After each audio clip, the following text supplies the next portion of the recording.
Welcome to Pivot Point, Strategy for Change. I'm Nik Michael. Every family eventually reaches the moment when college stops being an idea and starts being a decision. And that's usually when things get complicated, because most families arrive at that moment operating on assumptions about what colleges want, what test scores mean, what a scholarship actually requires, and what a degree is actually worth. Those assumptions were built over the years, shaped by their own experience, by what they've heard from other parents, by the stories that travel through communities and sound like wisdom. Some of those assumptions still hold. A lot of them don't. This is the Gen Z Launch Gap, a series built around the distance between what families expect and what Gen Z actually encounters in college, in the job market, and in the longer, harder process of becoming an adult. This first episode is about what happens before any of that, the decisions made or avoided while students are still in high school, the ones that quietly determine what options are even on the table. My guest today is Darren Meyers. Darren spent more than 2 decades inside education. He taught physics, worked directly with students, and guided families through the college admissions process from the inside. From the outside, it looked like exactly what it was: a stable career built on real expertise and genuine investment in students. But over time, Darren started to see something that the institution couldn't fully address. The process families were being guided through wasn't keeping pace with what students were actually walking into. The advice was often well-mentioned, but misaligned, built for a landscape that had already shifted. So he stepped out. He built Meyers Advising to work with students and families the way he wished the system allowed, directly, honestly, and without the constraints that come with working inside it. What Darren brings to this conversation is something rare: the perspective of someone who has seen the college admissions process from the inside and now helps families navigate it from the outside. He's not selling a school. He's not managing a caseload of 400 students. He's sitting with the families who are most confused and most at risk of making expensive, preventable mistakes and helping them make better decisions before the pressure makes it harder. This conversation is about where families get it wrong, where they get it right, and what it actually takes to prepare a student, not just for a college application, but for what comes after it. Have you ever faced a moment that changed everything? A loss, a new path, or an awakening that forced you to rewrite your life? Pivot Point is a podcast that explores those stories. I'm Nik Michael. We'll dive into how pain can spark growth and how crisis leads to clarity. Subscribe to Pivot Point today. Welcome to Pivot Point, Strategy for Change. I'm Nik Michael. Darren, it's great to have you here. I'm really excited to have this conversation. Thank you for joining us. You're very welcome, Nik, and thank you for reaching out to me, inviting me to be a part of this project that you have going on. So thank you. Yes, this is really exciting. I think you play the most pivotal role, it seems, because you're where it all begins. When we think about the college admission process, or even after college, or the career, it really begins, well before. I wanted to first bring up, there are a lot of misconceptions about Gen Z. I was just going to pull up the question for you to take a look. And from where you sit, what is the most damaging misconception you actually see about Gen Z? And what do you think is true instead? I think, and maybe this is sort of kind of generalizing, sort of broader, to sort of those who sort of grew up, right, with the internet, with smartphones, and sort of having the world at their fingertips, so to speak, is that, it can be assumed, right, they're not open to or willing to invest in something in depth and with passion for an extended period of time because they're so accustomed to having an immediate answer. And I found that in my work with high school students, primarily in the 11th and 12th grades, is that because this particular journey, right, is about them, that they do invest and they do understand that it's a process that will evolve as they understand themselves better and they understand what they want better. And they know that it's not going to happen right away. And so I think that sense that, that they're so accustomed to instant gratification that something that takes a while to understand what you really want would be perhaps too daunting a challenge. I found in my work with high school students that that's not the case. I see. So how do you attribute this? It almost sounds like a lack of patience and trusting the process and that instant gratification. What's your sense of that? I do think, to some degree, it's almost, well, the question of sort of relevance. How is what I'm learning in school relevant to me, relevant to the real world? That's always, I think, been present for young people. I think the ability to so quickly get an answer, right, sort of raises an additional question, just like, why do I even have to bother learning this when I can just look it up? And so I think those are real concerns. But for the kids who really buy into the idea that not only going to college, but the process of understanding what kind of college experience they want to have is a real learning experience, they see the value in that and understand that knowing what they want, knowing who they want to become, right, isn't, right, going to be necessarily a question that has an immediate answer, especially if they find themselves drawn in multiple directions and wanting to sort of explore all the options in front of them. How has college admissions process changed in the past 5 to 10 years? And what do you think families most often misunderstand about where it stands today? I'll leave it up for a moment. So I think the biggest shift that's happened within the last decade has been a shift from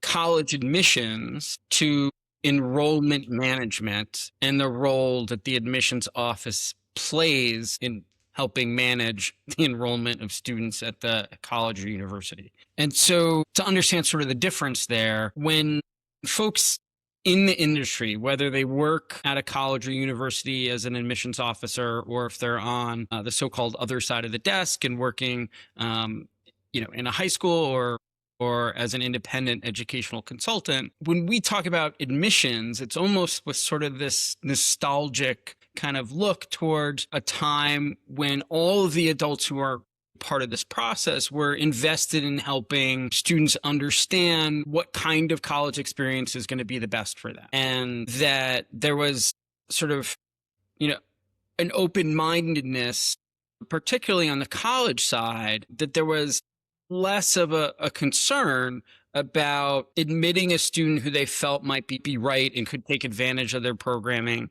even if there were other signals, whether the strength of that student's academic profile or whatever it might be, that might suggest that student may never enroll at the university. Historically, there was much more of sort of a willingness to kind of play the risk there. And the statistic that sort of that is around that notion of risk is what's known as yield, right? The percentage of students who are admitted who actually enroll. And each institution is going to have a different way of ascertaining how many students they need to offer admission to in order to hit their enrollment targets. But more recently, hitting that enrollment target right on the nose has become increasingly important. In part, it was a response to the costs associated with mitigating COVID-19 during the pandemic, and also those experiences when institutions ended up enrolling more students than they anticipated, and then there's costs associated with housing those students and whatnot. And so I think very much now, colleges are acting with a much more determined eye to recognize sort of what their budgetary constraints are. And because of that, they want to hit their enrollment targets spot on. And so not only are they wanting to admit students that they feel strongly will choose to enroll, they're making much greater use of the wait list than they had previously to hit those enrollment targets. And so because of that, it can be sort of much harder for students and their families to anticipate how am I going to put together a list of colleges that's going to work for me and ensure that I have options? And particularly for the strongest students, identifying those what we would call middle or target options has become increasingly more difficult, in part because every college at every level of selectivity is seeing far more applications and has become harder to get into. And so I think the biggest thing that parents in particular underestimate about the process is just how many more applications the admissions offices are reviewing, how competitive the applicant pools are, and just from a numbers game, right, how hard it is to gain admission. Along with that, one of the challenges that sort of students have is being able to separate, right, their ability to thrive on a particular campus, either academically, socially, and extracurricularly, and recognizing that that is independent from whether or not they're going to get in. And that's probably the biggest challenge that students face. Do you think, I appreciate hearing that, do you think the Common App and how easy it is to apply to multiple colleges has increased the number of applications? Certainly.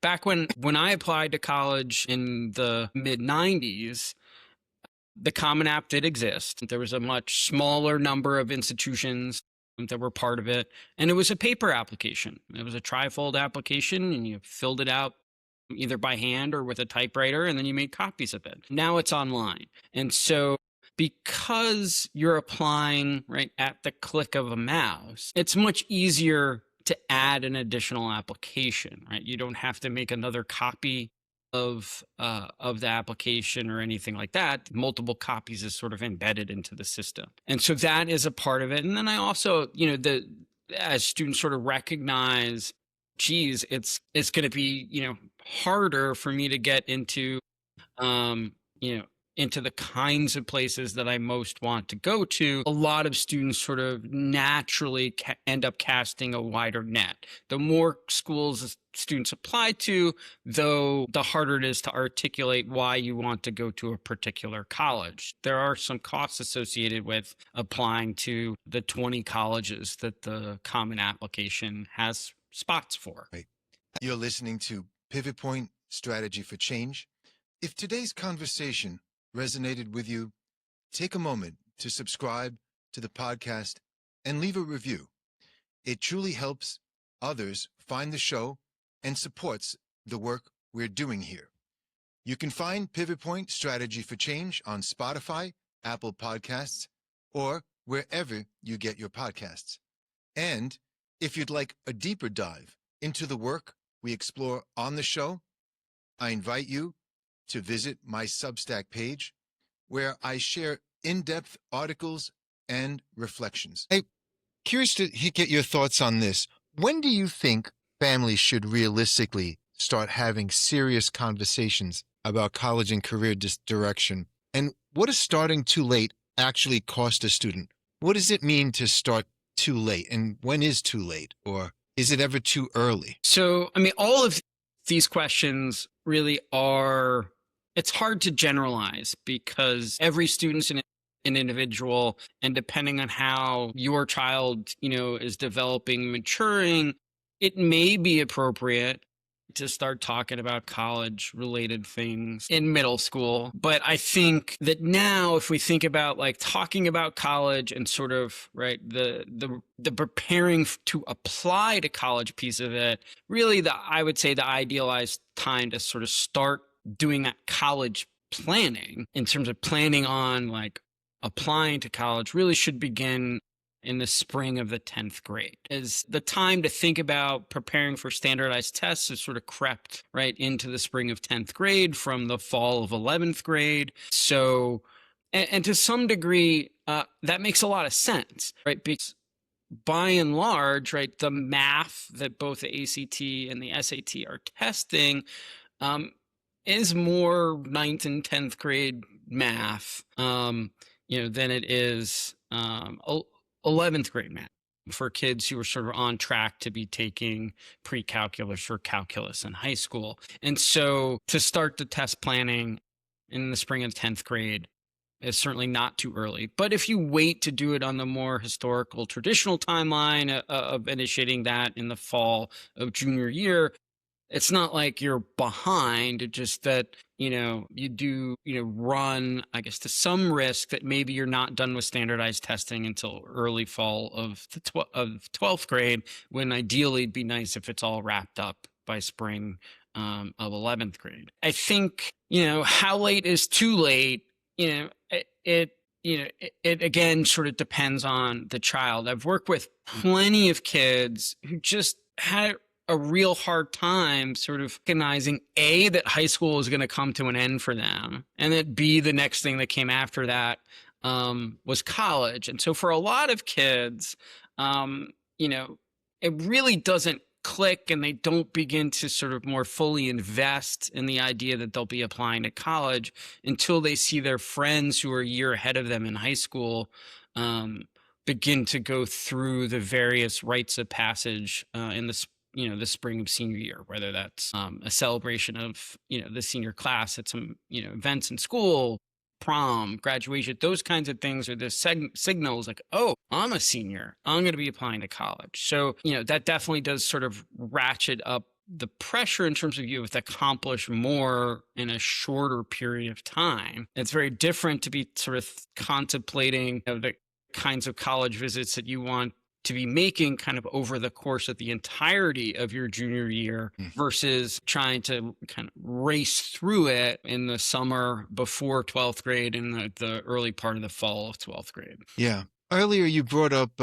standardized tests. I have a question on that. I'd love to get your opinion on that, because this is where many of the kids tend to struggle as to the decision about what to do about it. And in short, how do you advise students and families on standardized testing? When the SAT makes sense? When does the ACT, when is that a better fit? And how to decide whether to test at all? And as you know, during COVID time, and I guess a couple of universities after continued it, they kind of abandoned the standardized tests. Am I correct about that, or is that? Yeah, certainly, during the pandemic, there was a very pragmatic recognition that, because of regulations and test centers not being available and things like that, right? Students just couldn't sit for the exams. And so, the number of institutions that, went test optional and didn't require test scores as part of the application, went through the roof. But as we've gotten further away from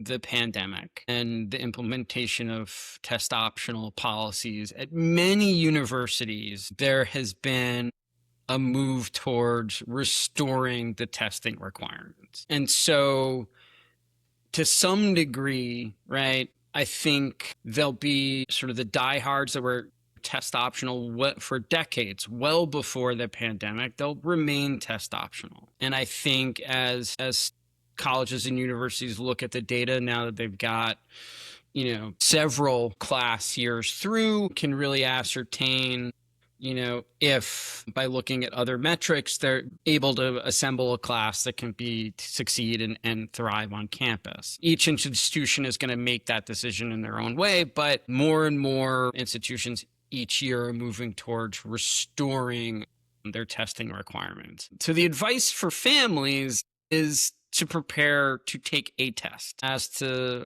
which one is best suited to a given student, I sort of kind of put that trust in the folks who are in the test prep space. And by taking diagnostic tests of both the ACT and the SAT, the student can kind of identify which test their test-taking abilities are better suited for. Certainly, the digital SAT being shorter has drawn the attention of lots of kids because it's not as daunting an exam as the ACT has been historically. It's been shortened a little bit to address that sort of competitive edge the shorter digital SAT has. And certainly the ACT is going to have to moving towards having a digital test as well. Each kid's going to find one of the tests more appropriate for them to take. I appreciate that response. It's a tough decision, but you're saying no matter what, be prepared to take a test? And would you advise them to take the PSAT or to take those practice tests of the ACT? What do you recommend? Should they Yeah. try So one or the yeah, other and then see where their strength is? yeah. I think it's worth families finding test prep companies that offer the diagnostic tools so that they can discern which of the two exams fits the student best. And again, as I said before, the timeline for doing that, right, is crept into the spring of the 10th grade year. The realities are, right, if we look at what the applicant pools look like at most colleges, right? Half of the applicants will apply with test scores and half will apply without them. When we look at who's admitted, as the admission selectivity of institutions increases, right, the percentage of admitted students that applied with testing increases in kind.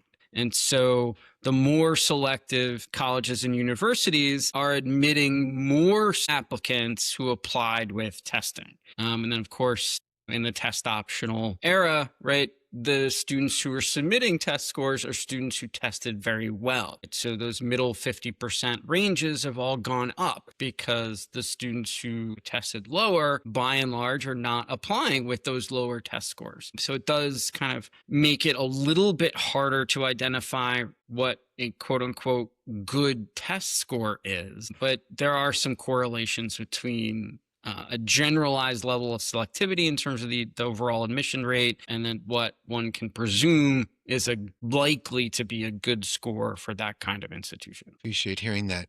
I want to show you an article. So college tuition rises now above $100,000 a year. And if we take a look at the schools themselves,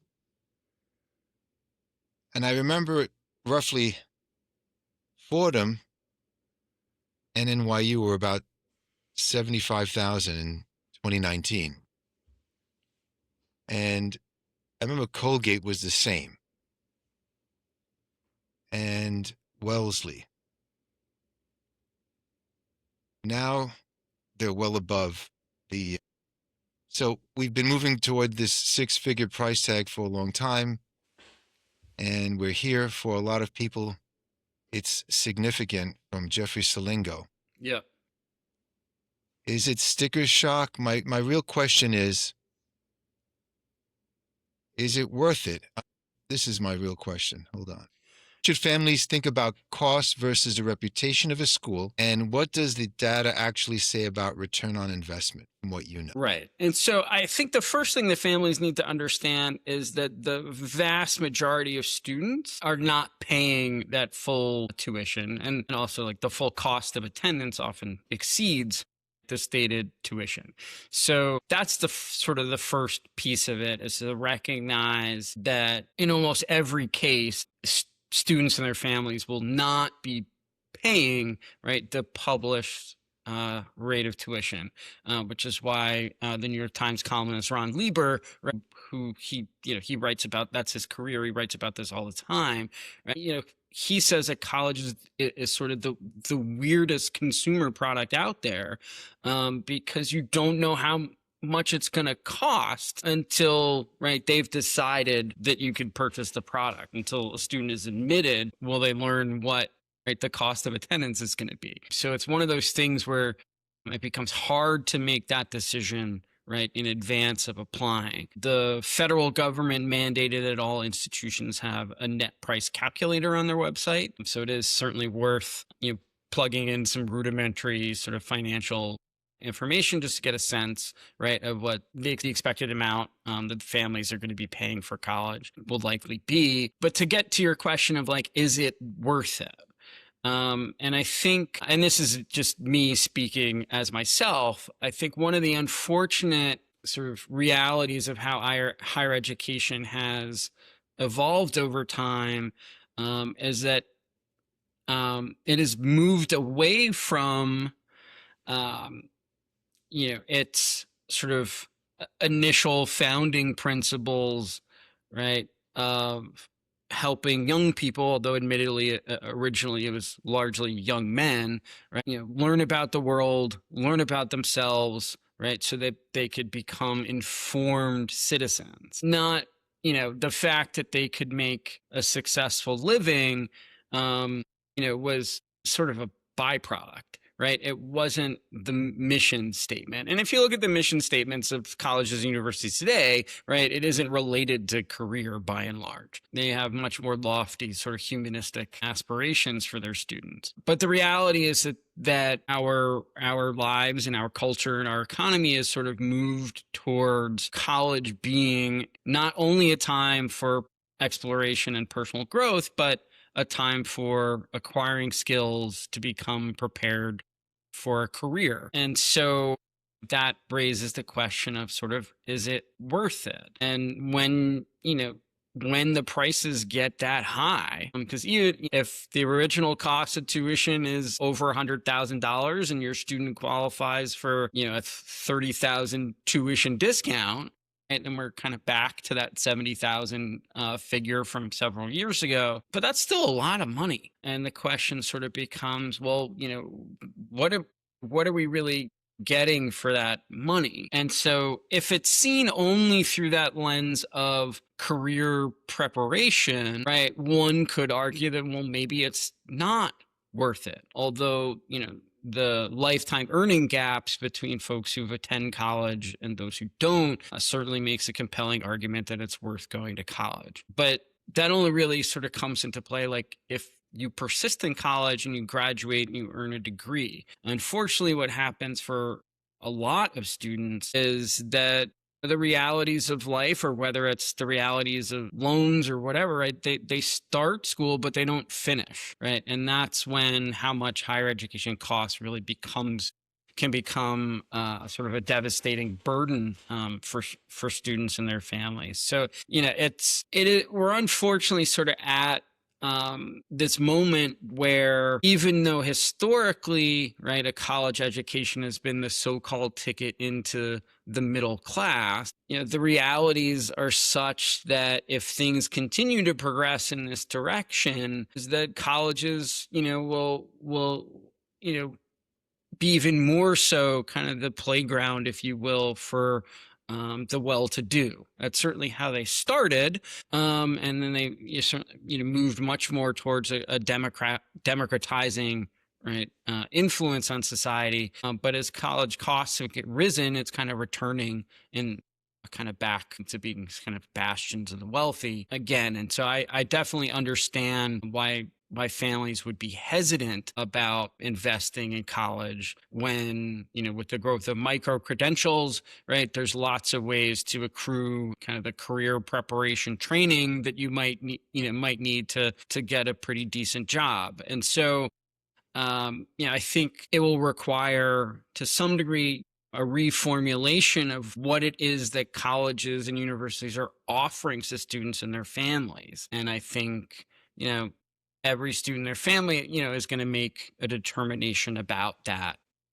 for themselves. But there are so many things that are gained by going to college, right, that are above and beyond sort of that career preparation lens, which is sort of where, right, the notion of return on investment comes from. Because really, like, it's hard to quantify. It's hard to put a value on, like, right, how much of a better human have you become? But it's far easier to identify, all right, how is my earning potential increased? And so, I understand the mindset that a lot of families bring to this. Yeah, no, I hear you. And I want this, what you said is very important for young people to hear. What's the value for them and make that decision. You brought up the actual price tag, and then let's say with scholarships. So let's talk about that. What is the realistic landscape for scholarships right now? And additionally, where do families have unrealistic expectations, and where do they leave money, let's say, on the table? I'll leave that up for a moment. Yeah. So I think, right, one of the things that students and families can oftentimes sort of misunderstand, the misconception about sort of scholarships, is sort of a thinking that if I get a large enough one, or accumulate enough sort of smaller ones, right, then I could, right, in theory, cover, right, the entirety of my, right, cost of attendance. But when colleges, financial aid offices, right, evaluate a student's ability to pay for college, any scholarship monies that they earn or are awarded, right, right, that increases the student's ability to pay for college, and then therefore will decrease whatever scholarships in the form of grants, right, that the student does not need to pay back, unlike a loan in which they would need to pay it back. And so I think that in that sense, students and their families oftentimes will not understand that, oh, if I get all these scholarships, right, that's going to get added to what I would get from the college.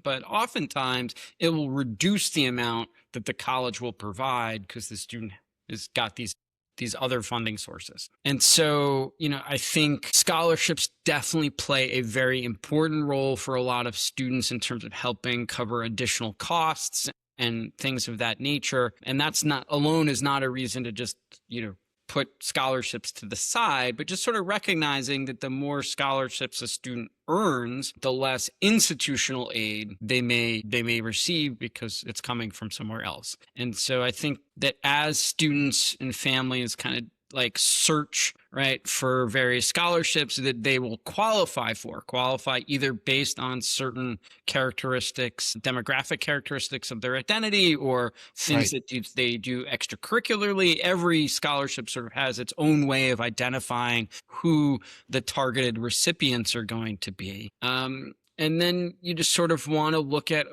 what's being asked of me to get this scholarship, and is sort of the time and the effort to complete the application, right, worth what's going to come on the other end. So it may, at the end of the day, be far easier for a student to kind of go after, say, five $1,000 scholarships than to go through the process to acquire a single $5,000 scholarship. But the only generalized rule that I would say to families is that if a scholarship has an application fee, right, that is a real sign that is a scholarship you do not want to be applying. Okay, that's good advice. I appreciate hearing that. I have one question about what you were talking about here that really relates. What matters more in admissions today? Is it the GPA, standardized test scores, or extracurricular involvement? And how do you advise students about preparing for that?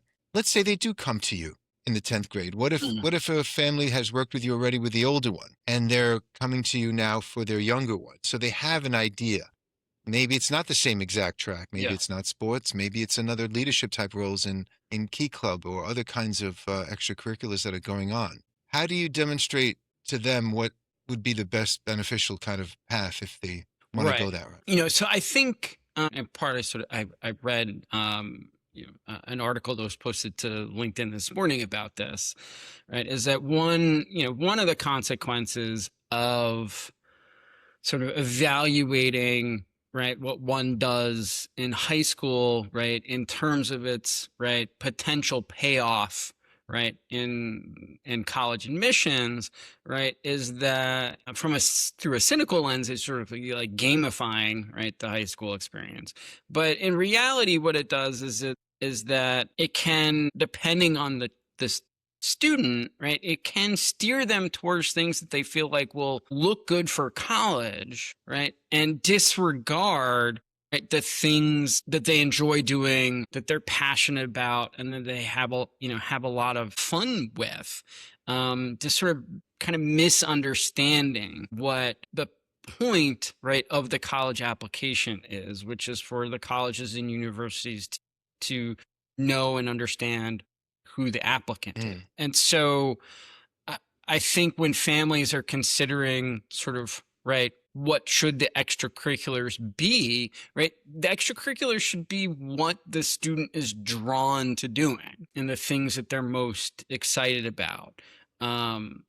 should there be sort of an assumption that students are going to be doing some sort of service work? Yes, but how that service work kind of takes shape really should be a function of where the student's interests lie, and to connect, what they're kind of natively passionate about. But to get back to your original question, which is sort of like, what is the most important part of it? Like, if the application, right, is a pie chart, the biggest part of the pie is the student's academic profile. The bulk of the academic profile is determined by the transcript. And so that's the rigor of the courses that the student has taken, and the grades that they have earned in those courses. And so that's where kind of the local context of the student's high school, right, becomes important. Right. Because depending on where a student lives and what's offered at their high school, right, what the most rigorous curriculum is, right, could be, very different. But one of sort of the kind of the unintended consequences of admission to very selective so-called elite institutions is they've kind of shaped the high school and teenage experience sort of across the country. And so that mantra of, taking the most rigorous set of courses available to you in your high school and do as well as you can in them, right, has become certainly universal for students and families for whom, right, the goal is to go to college. And it's definitely kind of shaped how they look at high school. And so the guidance there, needs to be what is most appropriate for the development and abilities of the student. It's not worth it to push into a harder so-called honors class if you're not going to be successful in it, or just the work that you would need to do to be successful, right, is going to impact your ability to be just as successful in your other courses. So I'm glad you're putting it that way. That's important, I think, for parents and mainly to know, because I think they're the ones who are encouraging students to go too far. Although when you have a high achieving student, they often want to separate themselves. My concern is that sometimes they may sacrifice their grade point average in order to get a class or to be part of a more advanced class that they run the risk of not performing well. Yeah. What do you say to someone about that if they're shaky about that? Again, let's say somebody's been working with you and over time, and they have time to decide this. Yeah. So if we're looking at, those most elite, ultra selective, I like to say ultra rejective institutions where they're only admitting a very small percentage of their applicants and they're rejecting everybody else, the expectation is that not only are you taking those hard, more rigorous classes, but that you're succeeding in getting, essentially all A's in them. And so where this process can feel the kind of the most unfair, for lack of a better word, is for students who are appropriately at that level, right? But, they're earning a B or a B plus in those honors classes. And so there is sort of this nuance in that there are a set of still very selective institutions that are going to reward the student for taking a more rigorous, right, course and being successful in it, even if that success did not mean getting an A in the class. And so, it's by and large is more beneficial to take those harder classes than to opt not to. And so all things being equal, if a student has the option to take the harder course and they can kind of handle it, it's not going to impact their other coursework, then it is better to take it than to not take it. All right. I'm glad you said that. So, but it's about kind of recognizing that one may need to kind of moderate where one's setting one's sights, right? If you're not able, right, to be a top performer in those hardest classes. What industries or career fields do you believe students should be paying closer attention to over the next decade? I'll leave that up for a moment. Yeah.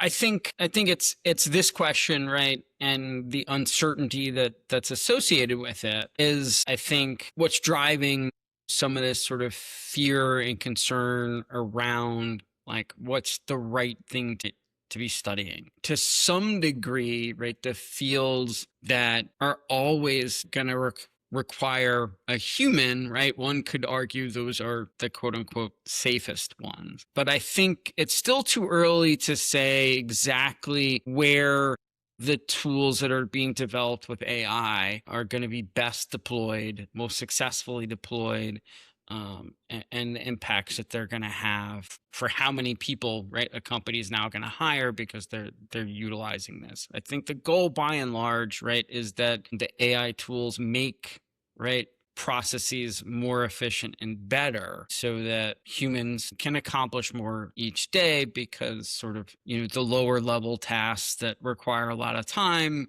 can oftentimes be done much more quickly, right, when employing the appropriately trained AI system. So I think when we think about those fields that really do kind of rely on human creativity, human ingenuity, one can argue those fields, right, are likely to be the safest. And so whether that's kind of the personal relationships that are at the heart of really any good medical practice, or within education, thinking about the teacher-student relationship, there's a lot there. I think historically, one could look at sort of the most sort of human-centric professions, and our culture oftentimes undervalues those. So one doesn't necessarily earn as much in those fields as you might in some other one. But, given the way in which our culture is moving, I think data science is an expanding field. Being able to look at data sets and understand the patterns that exist in them, and what that means in terms of the choices humans are making and how that connects to sort of solving the problems of the day, or the problems of tomorrow. I think to some extent, every field is going to be accommodating some of that data analytics in it, because that's right. I think we're certainly, in the sort of the moment of the data revolution. And I think that is certainly a burgeoning field for sure. That's important to hear. Everything you mentioned is so valuable, and I appreciate hearing that. So if you could tell every parent one thing they don't know but need to hear about what this process is, what would it be? What do they need to know that would be valuable that you could offer them? Yeah. And I think, and I'm certainly not the first person to say this. I think I probably heard it on a podcast with Harlan Cohen, but it's oftentimes students and families will kind of approach the college application process through a lens of, right, what are the colleges looking for? What do the colleges want? So, and this relates to the earlier question about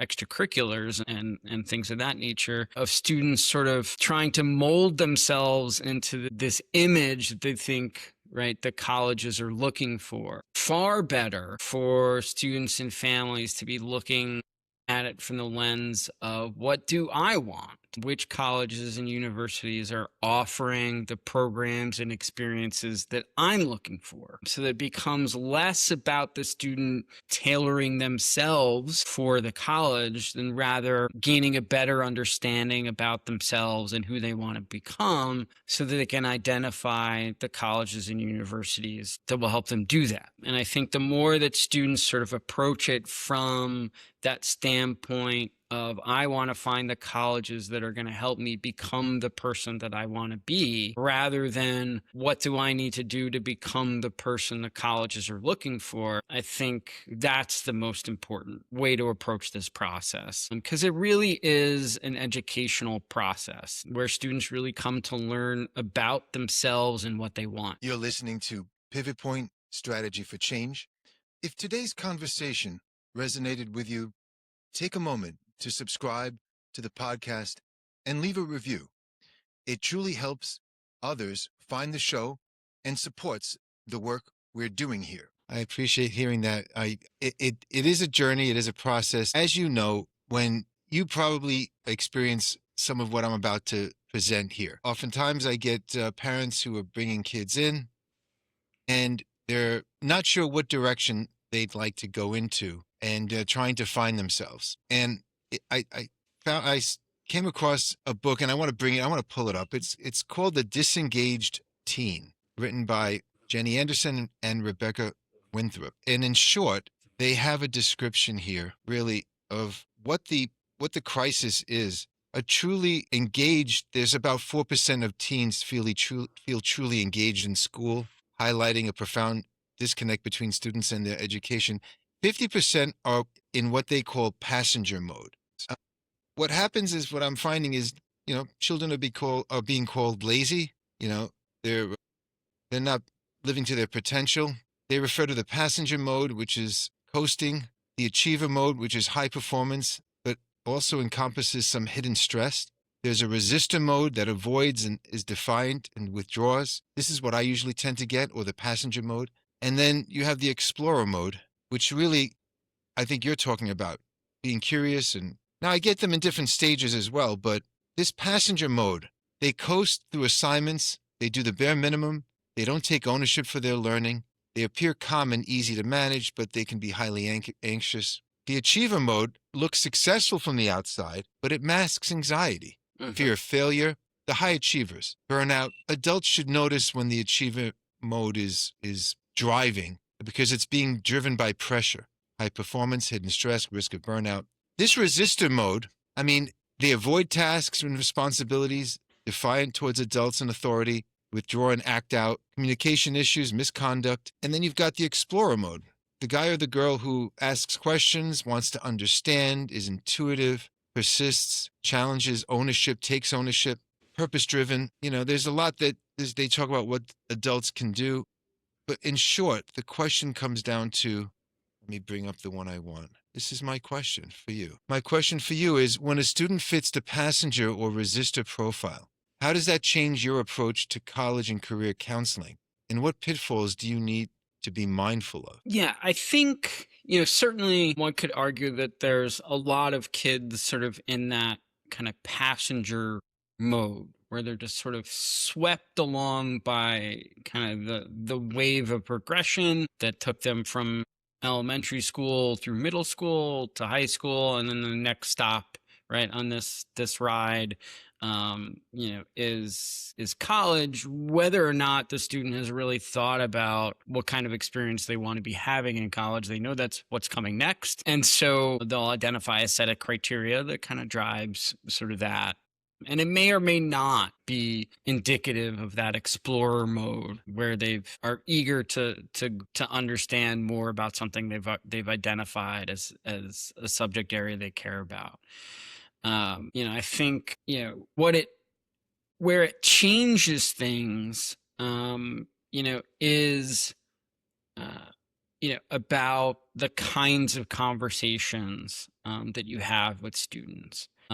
And you really are kind of pushing it right back on them, right, to identify what it is that they want. And so I think, to some degree, right, the coasting along and more actively resisting things, is sort of a certain amount of frustration of just doing what they've been told to do. But then, right, in this moment, they really have, to some degree, way more freedom, right? And for a lot of kids, that increased freedom, that optionality, right, can be scary and, overwhelming, and maybe even paralyzing. And so I think where the nature of those conversations shifts is it's geared towards, right, being curious about what the student is excited about and helping them open the door to learn about the stuff that they are excited about, and help them become confident that there are things that they want to do, that they're looking forward to doing, and to see how this next phase, whether it's college or whether it's more specific kind of career preparation, that things can shift from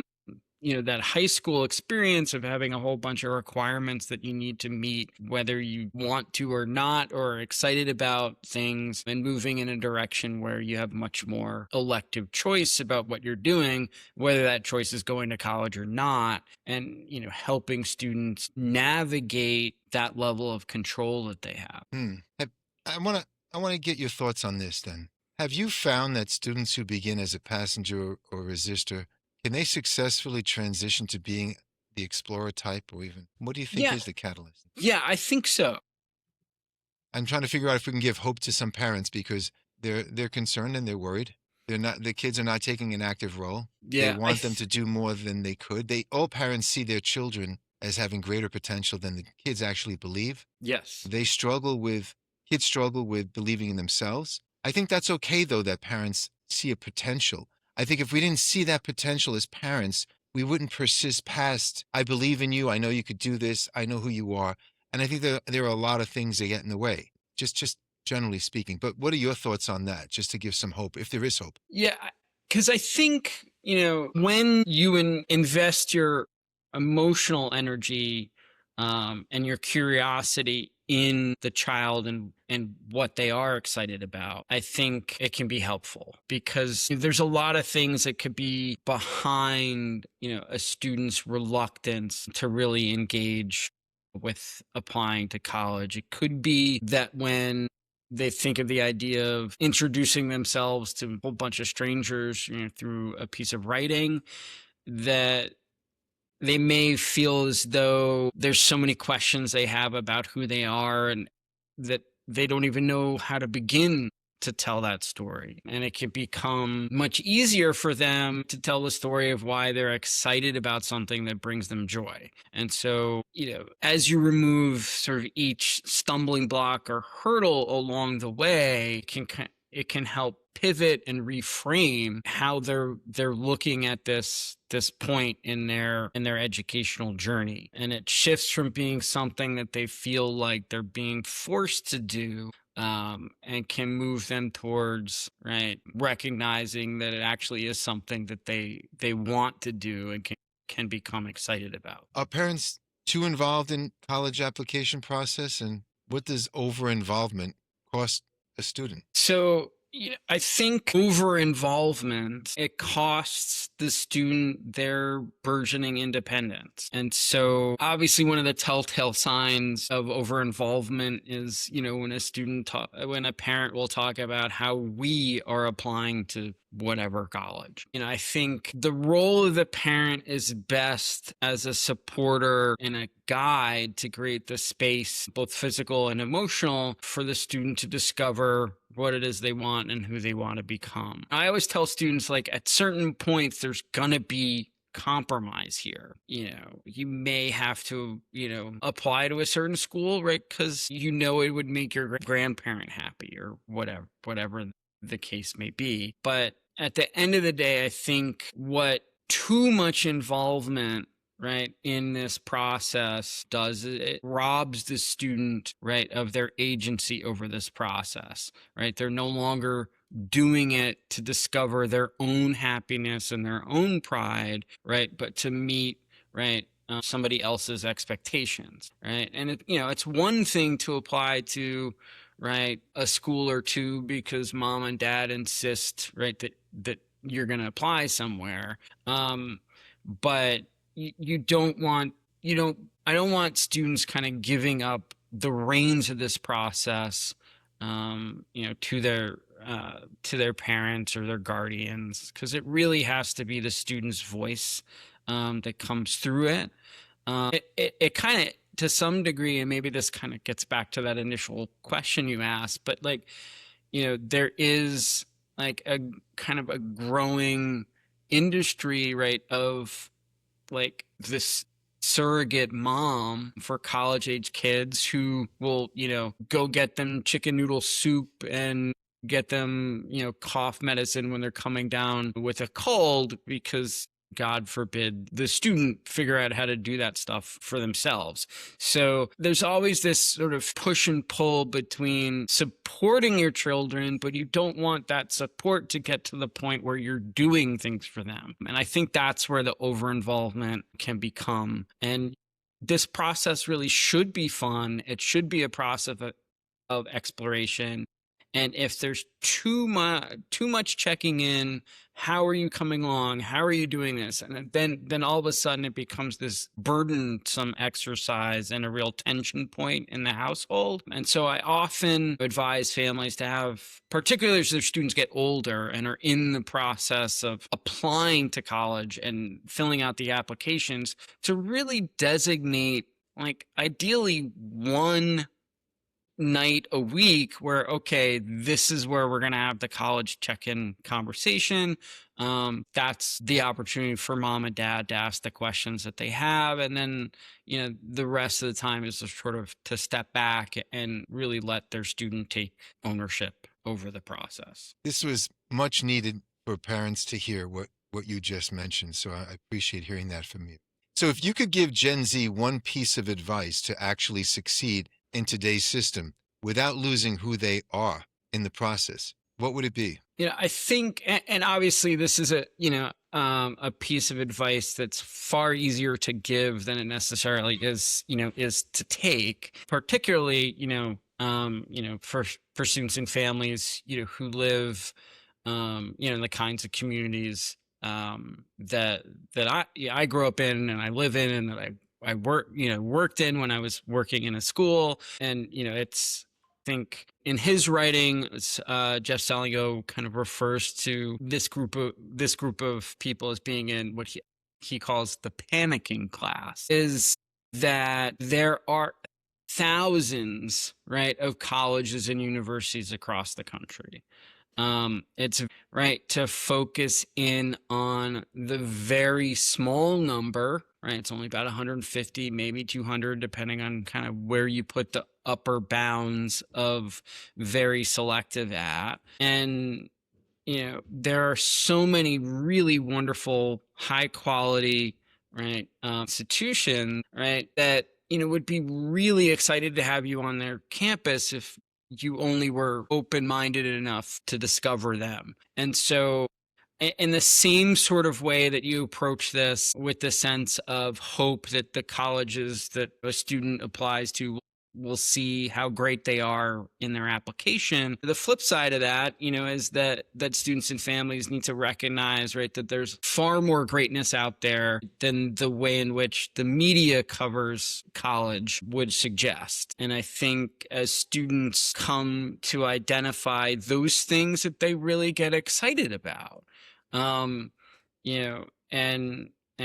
pursue those with depth and passion, that they're going to end up at a place that's going to help them grow into those passions and really feel good about who they are and who they're becoming. And so I think, oftentimes the image I kind of think of about, trying to make some sort of, right, countercultural move about whether it's where in the country you apply to college or the types of institutions you apply to college. It's kind of like that classic photograph of the lighthouse with the waves crashing around it, and the waves are as tall as the lighthouse. Oftentimes that's what it can feel like, right, if you're doing what feels right to you, even if it's, different than what the cultural norms of your school and your town is. And so my hope for students is that they develop the confidence to have the courage to go after what they want and not rely on other people to identify what they should want. So well said. I appreciate hearing that.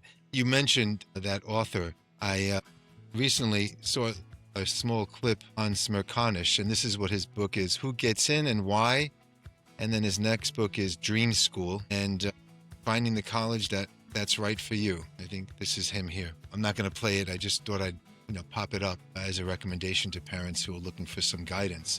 Before we close, tell me what you imagine is important for us to mention here that we haven't brought up that might come to mind right now, if you need a moment. Anything else that we haven't covered, either for parents or for what parents need to know about their high school students, kids who are applying?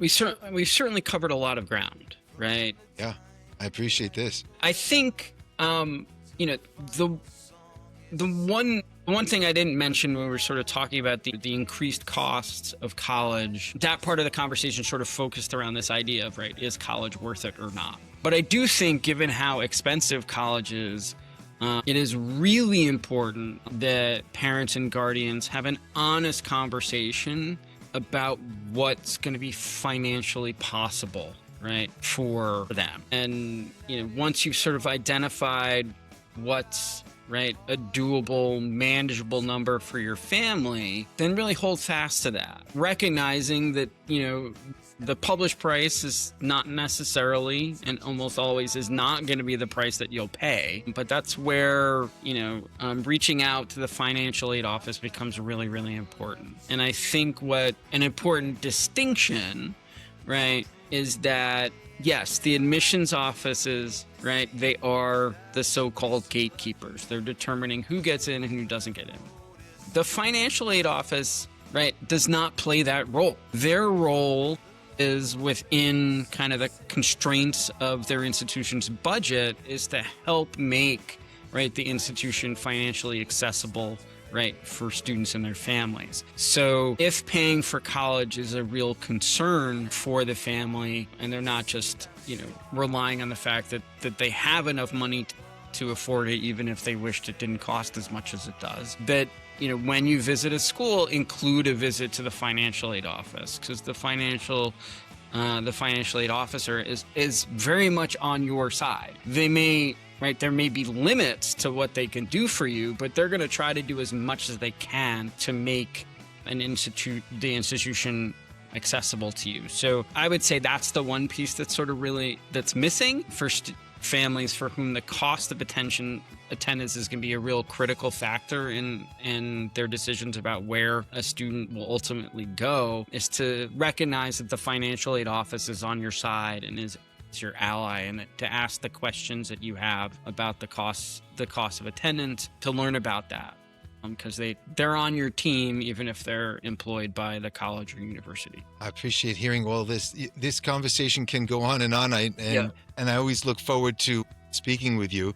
And I know I plan to continue this series in different types of segments, and I know if the opportunity arises, I do want to contact you and include you again for additional opportunities to discuss this further down the road. I'm considering doing a panel and different types with other professionals who are working with Gen Z. But Darren, thank you very much for speaking on Pivot Point Strategy for Change. Very valuable information for parents and their kids applying for colleges. Well, thank you very much, Nik. I appreciate the invitation to join you in this conversation, and I hope that all the people that watched this episode of the series found it informative and learned something. Yes, I would say they would. And thank you again, and I look forward to contacting you and speaking again. Thank you again. Yep, sounds great. Thank you, Nik.